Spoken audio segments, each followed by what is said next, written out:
Assalamualaikum warahmatullahi wabarakatuh. Waalaikumsalam warahmatullahi wabarakatuh.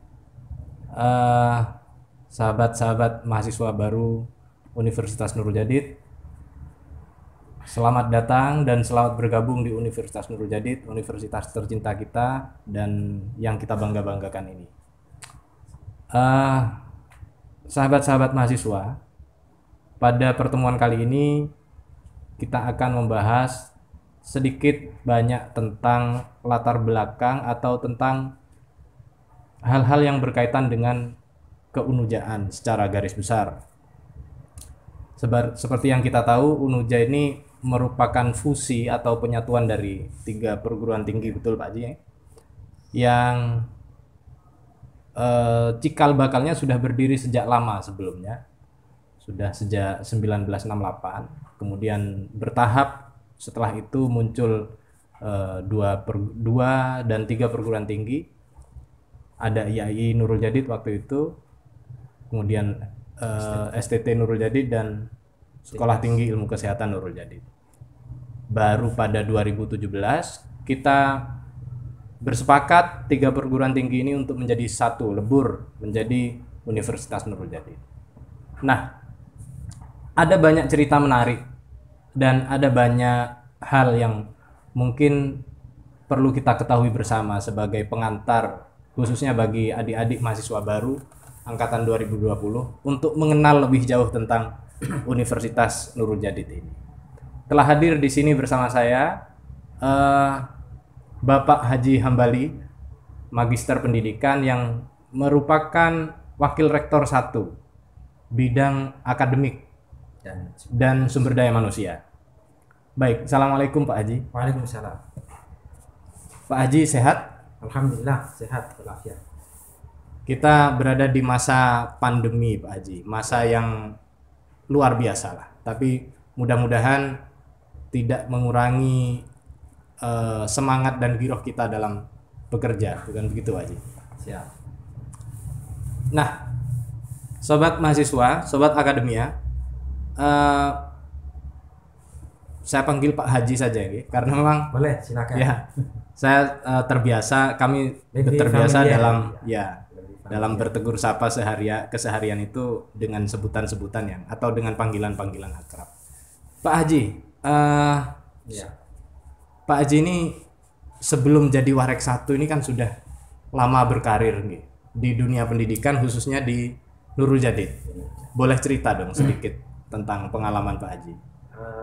Baik, terima kasih. Pada kesempatan ini saya akan mencoba untuk menjawab apa yang disampaikan oleh Pak Bahrul. Pak Hambali ini mengabdikan diri di lingkungan Universitas Nurul Jadid saat ini mulai dari tahun 95. Jadi awal saya dapat perintah dari salah satu jajaran pengasuh Pondok Pesantren Nurul Jadid, almarhum Allahumma firlah Kiai Haji Abdul Haq Zaini, kembali biar ada pengabdian yang tetap membantu di Fakultas Tarbiyah saat itu. Iya. Saya jawab, ya Kiai siap. Kemudian setelah beliau itu menyampaikan perintah tersebut, ada saran ya, ada saran yang diberikan kepada saya dalam pengabdian, jangan berharap-harap sesuatu, tetapi ketika diberikan terimalah dengan baik. Dan itu alhamdulillah tetap menjadi prinsip bagi saya sampai dengan saat ini. Kalau dihitung berarti sudah 25 tahun saya melakukan pengabdian di lingkungan Universitas Nurul Jadid.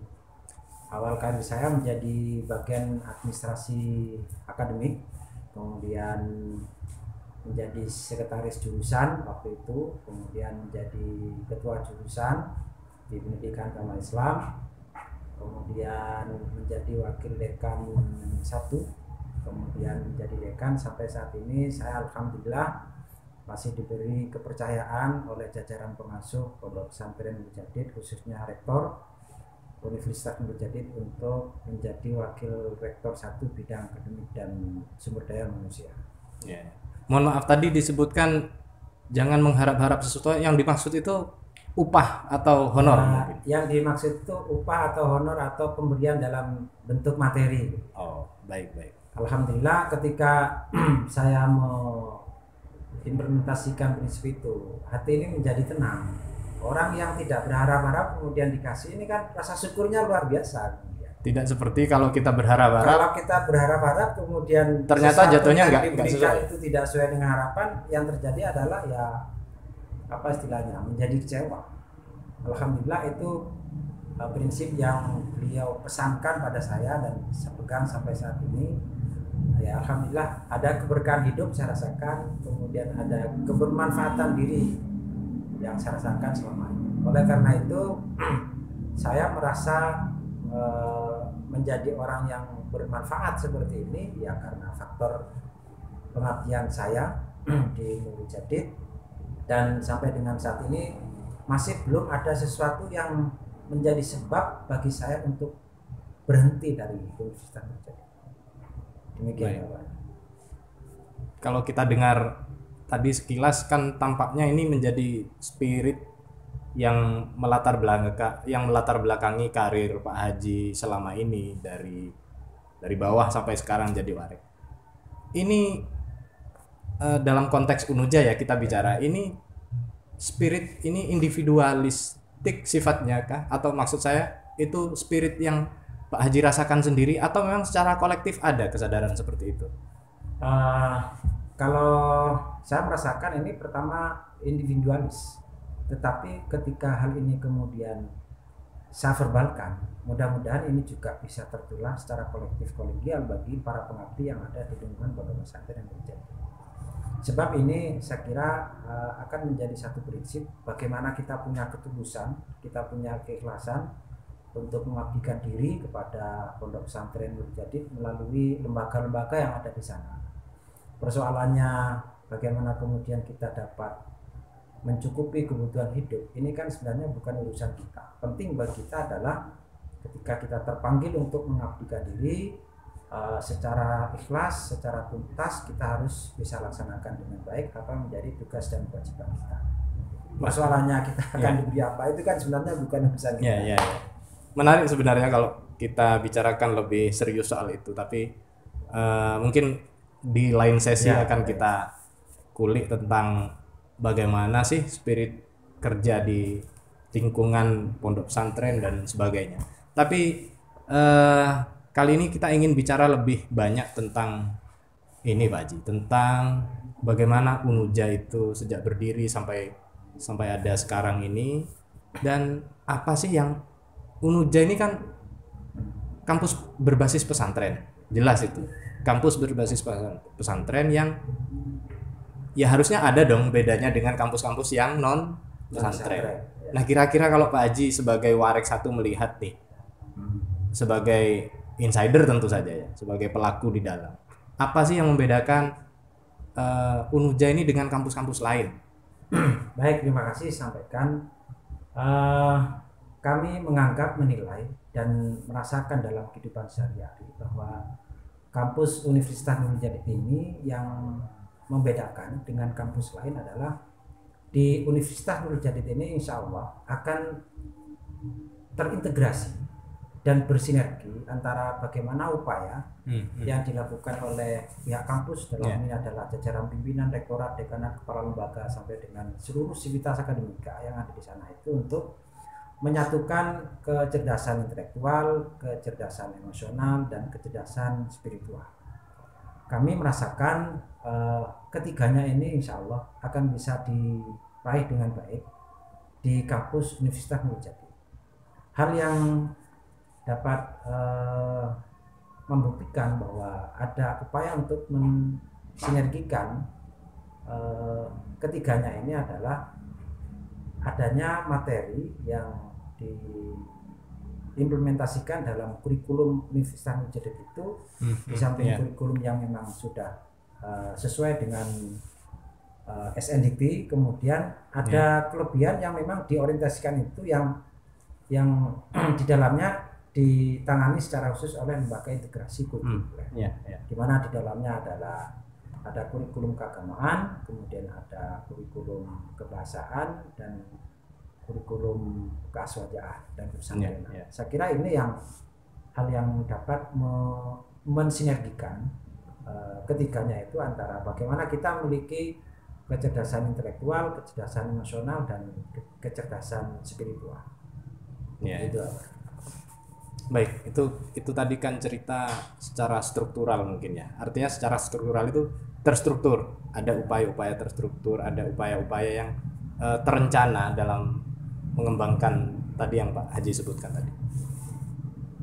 Ada nggak sih Pak Haji, misalnya kondisi kultural yang mendukung pengembangan hal-hal yang tadi disebutkan itu?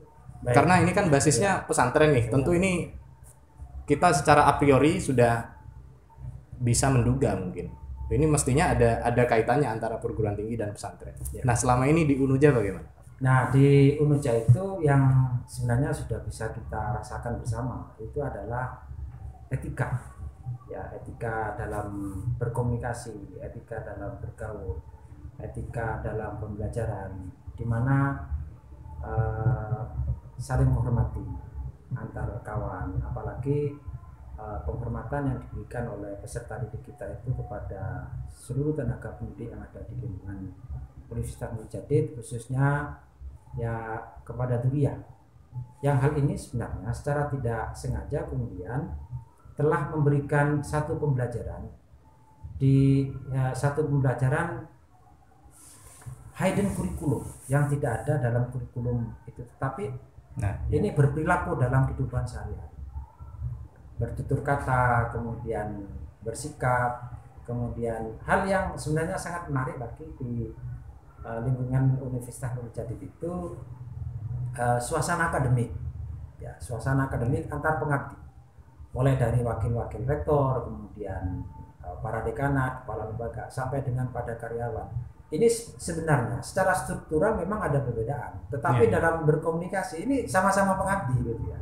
Nah, ya, itu menarik. Ini yang menarik itu ya, semisal saya sebagai wakil rektor satu, Pak Baru sebagai kepala humas, kemudian ada lagi teman-teman yang lain itu, ketika kita berkomunikasi dalam satu ruang gitu ya, ini seperti tidak ada beda, sehingga karena merasa sama-sama pengabdi. Karena sama-sama pengabdi, sehingga keterbukaan untuk dapat menyampaikan permasalahan akademik ini tidak tersekat oleh struktur yang ada.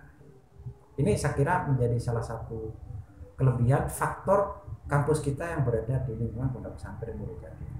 Ya, saya kira itu. Nah, itu tadi menarik itu soal aspek atau dimensi kultural dalam kehidupan sehari-hari, di mana di situ ada proses komunikasi dan sebagainya yang tadi disebutkan Pak Haji. Tapi kira-kira dengan adanya ini kan sisi-sisi kultural ini kan biasanya seringkali atau kadang tidak sejalan dengan hal-hal yang menuntut kapasitas profesionalitas yang itu secara struktural memang ada hierarki. Ya. Nah, di Unuja bagaimana itu dijembatani, Pak Haji? Dalam hal ini bagaimana substansi menuntaskan tugas dan kewajiban. Secara hierarki ada garis koordinasi, kemudian ada garis komando. Kalaupun toh dalam komunikasi yang dibangun untuk menciptakan suasana akademik yang humoris, kemudian penuh yang nyaman, nyaman, tidak tersekat oleh hierarki, tetapi teman-teman itu tetap konsisten untuk dapat melaksanakan apa yang menjadi perintah atasan. Jadi dalam hal ini sebenarnya kalaupun toh ada suasana yang tidak ada sekat di antara pimpinan dan karyawan itu, tetapi bukti tugas dan kewajiban bisa dilaksanakan dengan baik itu ada.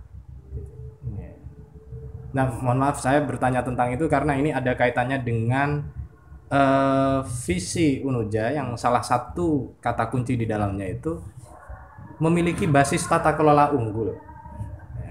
Berbasis tata kelola unggul atau Good Governance University dalam mengembangkan iptek, seni dan berdasarkan trilogi dan pancaksaranya. Artinya dalam good governance itu kan ada proses manajerial yang tadi dikatakan Pak Haji profesional, harus terukur dan terarah. yang itu mungkin saja berbanding terbalik dengan suasana kultural di bawah yang sangat cair, sangat egaliter dan sebagainya. Jadi itu nggak ada masalah sebenarnya. Tidak ada masalah. Tidak ada masalah. Jadi kan sebenarnya begini ya. Jadi ketika kita ngobrol, ketika kita nongkrong bersama-sama itu ya, tongkrongan kita itu kan sebenarnya juga tidak terlepas dari apa yang menjadi tugas dan kewajiban kita. Ya. Nah, ketika obrolan itu sudah dibicarakan dengan gayeng, dibicarakan dengan lugas antara pimpinan dan karyawan, tetapi ketika kita sudah berpisah, maka mereka akan konsisten untuk dapat melaksanakan tugas dan kewajiban itu secara baik. Dalam hal ini tetap akan kita mengacu pada SOP, kemudian mengacu pada reward dan punishment, itu akan tetap diberlakukan. Artinya bahwa ketika kita cair dalam berkomunikasi, tetapi ketegasan untuk menegakkan apa yang menjadi regulasi di Universitas Nurul Jadid itu tidak bisa ditawar. Gitu ya. Tetap Jadi ada batas demarkasi yang tegas soal itu. Baik, menarik sekali karena saya kira kultur atau situasi seperti itu jarang kita temui di perguruan tinggi lain mungkin ya, atau di institusi-institusi pendidikan yang lain. Baik. Oh ya Pak Haji, salah satu kata kunci juga mungkin ini perlu diketahui oleh adik-adik khususnya mahasiswa baru. Salah satu kata kunci divisi itu ada disebut perguruan tinggi berkeadaban. Ini kata yang filosofis dan mungkin terkesan abstrak. Tapi kalau menurut Pak Haji, apa sih kata kunci dari berkeadaban itu, pemaknaannya bagaimana? Baik, terima kasih. Jadi kata kunci yang ada dalam visi Universitas Nurul Jadid, salah satunya adalah berkeadaban, itu adalah ada upaya maksimal yang dilakukan oleh pihak Universitas Nurul Jadid melalui Tridharma Perguruan Tinggi Pendidikan, Pengajaran, Penelitian dan Pengabdian pada Masyarakat itu untuk mempersiapkan peserta didik kita dan juga kepada sivitas akademika yang lain agar bisa menjadi manusia yang bermanfaat, bermartabat. Bermanfaat bagi diri, bermanfaat bagi keluarga, bermanfaat bagi masyarakat, bagi nusa, bangsa dan agama. Kebermanfaatan ini tidak akan bisa tercapai dengan baik kalau kita tidak beradab. Jadi atau sebaliknya, kita tidak akan beradab kalau tidak bermanfaat. Kalau tidak bermanfaat, gitu ya. Nah, ini kan ada kaitannya dengan apa yang ditanyakan oleh Pak Bahrul, bagaimana suasana akademik di lingkungan Universitas Nurul Jadid, upaya untuk mensinergikan, menyatukan kecerdasan intelektual, kecerdasan spiritual dan kecerdasan emosional. Ketika hal ini sudah tercipta, maka berkeadaban itu akan terwujud di lingkungan Universitas Nurul Jadid. Jadi kata kuncinya adalah mempersiapkan bagaimana peserta didik kita itu dapat mewujudkan diri dari apa yang disabdakan oleh Rasulullah, menjadi khairun nas anfa'uhum linnas, bagus-bagus manusia adalah manusia yang bisa bermanfaat untuk orang lain. Ini adalah manifestasi dari kata kunci keberadaban di visi Universitas Nurul Jadid. Wah, itu beban yang mungkin secara istilah mudah diungkapkan, tapi saya pikir mudah diungkapkan, tetapi dalam hal ini kita butuh profesionalitas untuk dapat mengimplementasikan menjadi output dan outcome bagi peserta didik kita agar bisa menjadi manusia yang beradab. Beradab dalam arti bagaimana dia bisa bermanfaat bagi diri, bagi keluarga, nusa, bangsa dan agama. Artinya karena begini, kalau dikaitkan dengan kebermanfaatan berarti jangankan berbahaya bagi orang lain, tidak berbuat apa-apapun itu sudah tidak beradab berarti. Artinya kalau ada mahasiswa nanti lulus kemudian nganggur, jadi pengangguran, itu juga salah satu wujud ketidakberadaban. Ketidakberadaban, karena ketika dia menganggur berarti kan bagi dirinya sendiri sudah tidak bermanfaat, apalagi untuk orang lain. Baik. Nah, ini tantangan besar bagi kita gitu ya, agar bagaimana mahasiswa kita itu beradab, salah satunya tidak nganggur gitu, bermanfaat bagi dirinya sendiri, bagi keluarga dan bagi masyarakat. Nah, ada tidak upaya UNUJA selain tentu saja kalau kita bicara akademik, ada materi-materi kuliah, ada kurikulum yang telah ditata sedemikian rupa misalnya untuk mencapai profil lulusan seperti itu. Tapi di samping itu, ada tidak upaya UNUJA untuk menstimulasi atau mendorong mahasiswa Unuja ini untuk lebih beradab atau mencapai strata keberadaban itu tadi? Baik, jadi yang ditekankan bagi Civitas Akademika, bagi tenaga pendidik dan juga bagi mahasiswa, tugas kita itu adalah belajar. Jadi belajar itu adalah kewajiban. Kemudian yang kedua tentu secara bersama-sama kita memohon kepada Allah agar kita diberi ilmu yang bermanfaat. Tetapi saya kira ini juga tidak cukup. Perlu ada upaya yang dilakukan. Nah, dalam hal ini di kurikulum kita itu juga ada mata kuliah secara spesifik untuk bisa diberikan kepada mahasiswa agar mahasiswa itu mempunyai kecerdasan dalam berketerampilan. Di sini ada mata kuliah kewirausahaan.